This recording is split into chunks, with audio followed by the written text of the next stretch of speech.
Pasara mo na yan!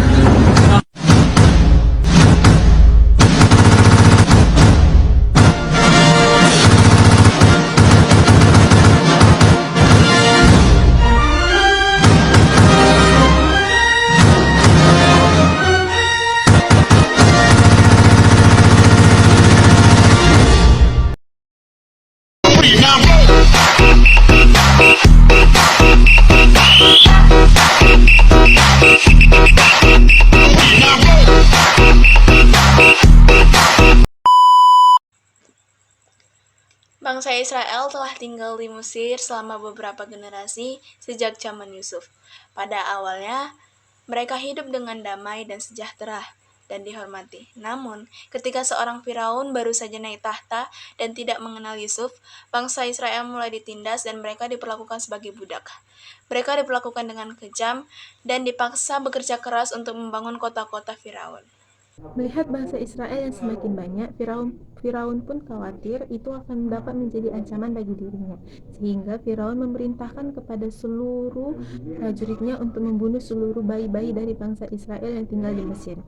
Di tengah situasi itu, Musa dilahirkan. Karena ibu Musa adalah ibu yang penuh dengan iman, ia menyembunyikan Musa selama 3 bulan dan kemudian menghanyutkan Musa di sungainya. Dan Musa pun ditemukan oleh seorang putri dari Firaun dan mengadopsinya dan membesarkannya sebagai pangeran istana Mesir. Musa merasa ragu akan kemampuannya, terutama karena ia gagap. Namun Tuhan mengutus saudaranya Harun untuk mendampinginya dalam berbicara kepada Firaun dan bangsa Israel. Musa dan Harun kembali ke Mesir dan pergi menemui Firaun.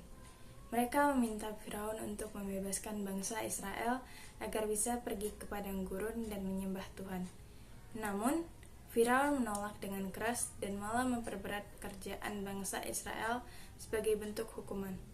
Meski demikian, Tuhan menguatkan Musa dan menyuruhnya untuk tetap menuntut kebebasan bangsa Israel. 10 tulah.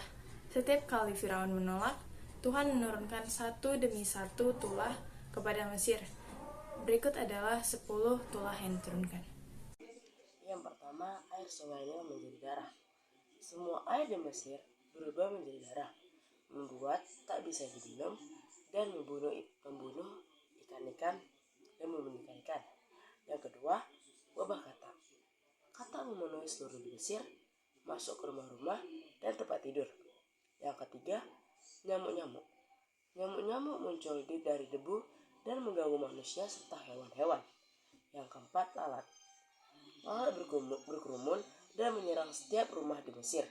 Yang kelima, penyakit ternak. Ternak-ternak di Mesir pada bermatian, tetapi ternak bangsa Israel tidak terkena. Selanjutnya, tulah yang keenam adalah bisul.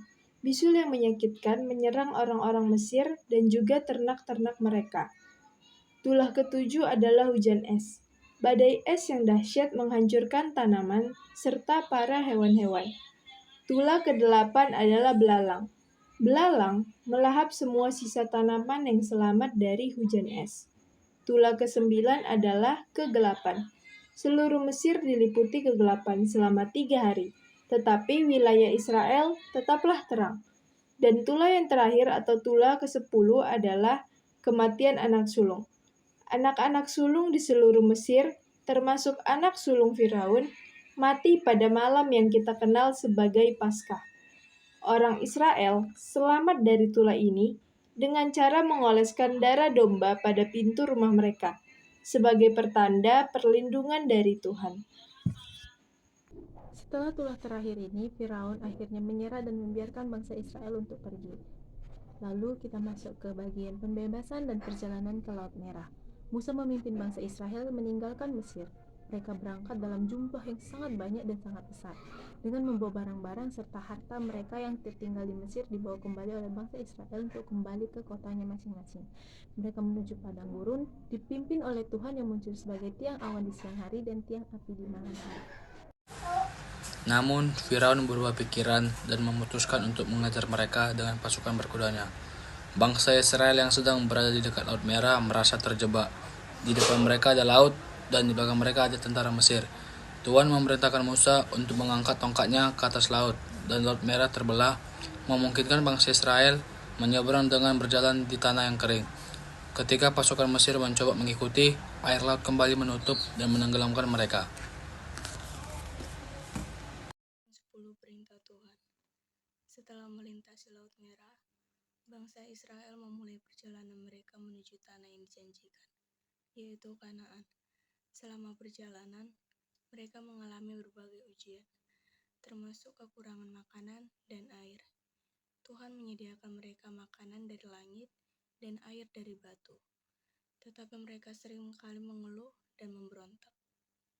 Di Gunung Sinai, Musa menerima 10 perintah Tuhan, hukum moral dan spiritual yang akan menjadi dasar kehidupan bangsa Israel.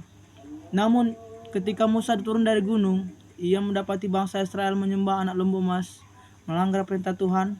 Musa marah dan menghancurkan loh batu yang berisi perintah-perintah tersebut. Tetapi, kemudian Tuhan memberikan loh batu yang baru.